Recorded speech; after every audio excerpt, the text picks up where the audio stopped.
The old prison loomed, a monument to suffering. Its walls, once a symbol of justice, now stood as a testament to the countless lives it had consumed. Cold gray stone, etched with the pain of forgotten souls, each mark a silent witness to the anguish that had seeped into the very fabric of the building. The air itself felt thick, heavy with sorrow and regret. It was as if the very atmosphere was saturated with the memories of those who had suffered within these walls. Dr. Alex Carter, a man of science and reason, felt a shiver run down his spine as he stepped inside. Despite his logical mind, he couldn't shake the feeling of dread that enveloped him.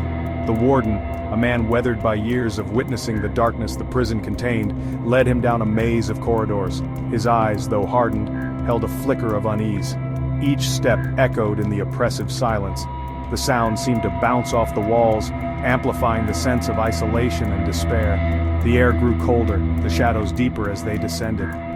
It was as if the darkness itself was alive, reaching out to engulf them. This was a place where hope died. The very essence of despair seemed to cling to every surface, a reminder of the countless dreams that had been crushed here.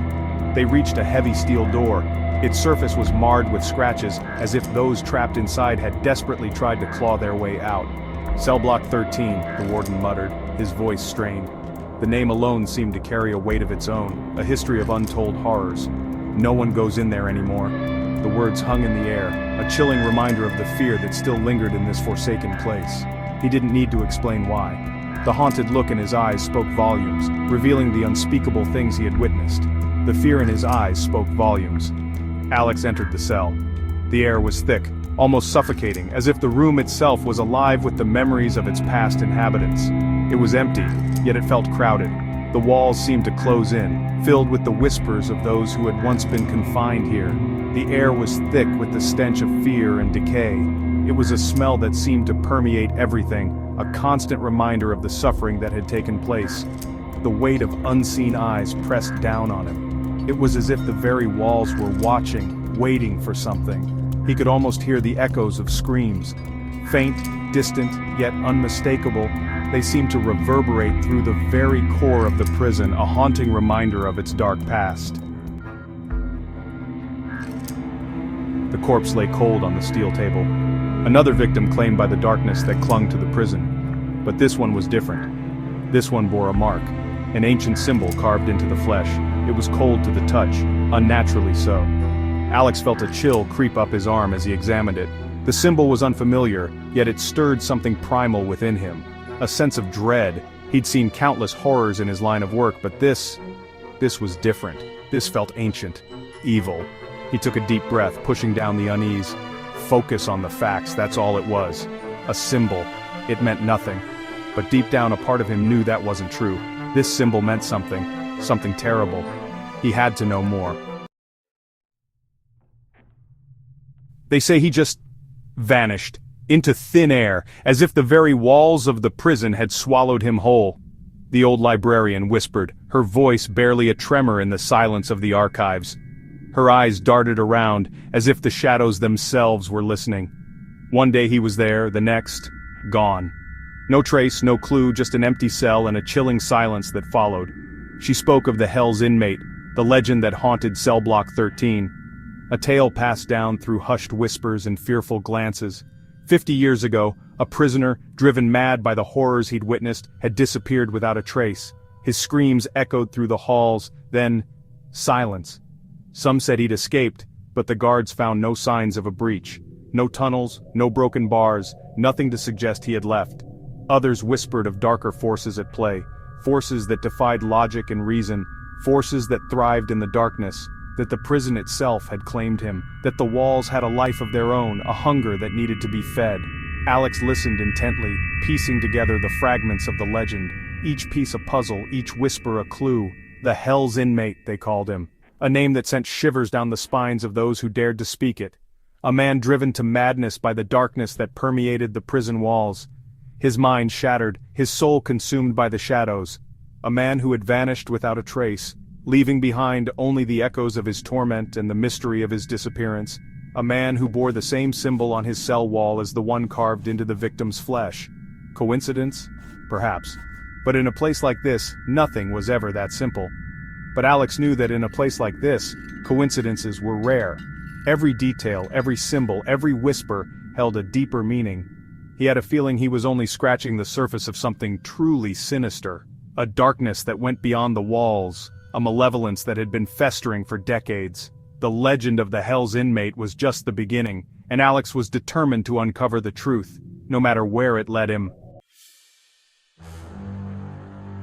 The prison was a labyrinth of shadows and whispers. Every corner seemed to hold a memory, every shadow a potential threat.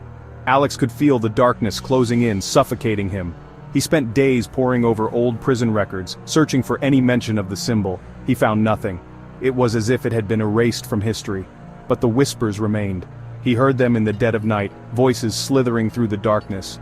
They spoke of the Hell's Inmate, of his madness, of his power.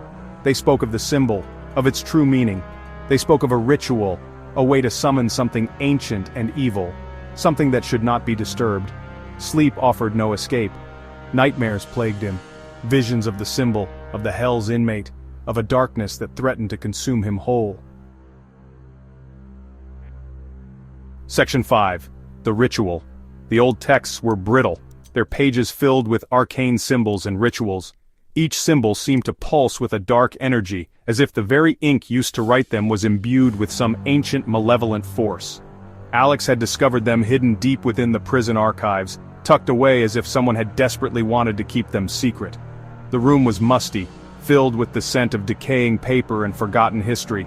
It was clear that these texts were not meant to be found. He had a sinking feeling he knew who. The thought gnawed at him, a persistent dread that refused to be ignored. His mind raced, piecing together fragments of conversations and half-remembered warnings. The texts spoke of a ritual, a way to harness the darkness that lingered within the prison walls. The descriptions were vivid, almost as if the writer had witnessed the rituals firsthand. They detailed the steps with meticulous precision, leaving no room for error, a way to summon power, power that was both intoxicating and terrifying. The kind of power that could bend reality to one's will, but at a cost that was too great to fathom. A way to cheat death itself, the promise of immortality, of escaping the inevitable end that awaited all living beings. But such a promise came with a dark price. The ritual required a sacrifice, a life offered in exchange for unimaginable power. The texts were clear on this point. The greater the power sought, the greater the sacrifice needed. It was a grim equation, one that left no room for mercy, and at its heart, the symbol. An intricate design that seemed to twist and writhe on the page, as if it were alive. It was the key to the ritual, the focal point of the dark magic, the mark of the damned. Alex's blood ran cold. He could feel the weight of the symbol pressing down on him, a tangible reminder of the darkness he was up against. The symbol wasn't just a mark, it was a key to unlocking something far more sinister than he could have ever imagined. It was a gateway to a realm of darkness and despair, a key to unleashing something truly evil into the world, something that had been waiting, biding its time, eager to break free from its ancient prison, something that had been imprisoned within these walls for centuries. The very walls seemed to whisper of its presence, a constant reminder of the malevolent force that lay in wait, something that was desperate to break free. The air grew thick with tension, as if the prison itself was holding its breath, waiting for the inevitable. He had to stop it. There was no other choice. The fate of the world, and perhaps his own soul, depended on it. With a steely resolve, Alex prepared to face the darkness head-on, determined to prevent the ritual from ever being completed. Section 6. Face to face with evil. He stood in the heart of cell block 13. The air crackled with energy. The stench of decay was overpowering. The symbol on the wall pulsed with an eerie light. The ritual was close. And then he saw it. A figure standing in the shadows, tall, gaunt, eyes burning with an unholy fire. The Hell's Inmate. He was real. Terror threatened to overwhelm him, but Alex stood his ground. "What do you want?" he demanded, his voice surprisingly steady. The figure spoke, its voice a raspy whisper that seemed to claw at the edges of his sanity. "He seeks release, he seeks vengeance, and you will help him." Section 7. Marked by the darkness, the air exploded. The Hell's Inmate lunged. Alex was thrown back, crashing against the cold stone wall. Pain shot through his shoulder. He looked down. The symbol. It was burned into his flesh, searing hot. He cried out a primal scream of terror and pain. The Hell's Inmate was gone, vanished as quickly as it had appeared.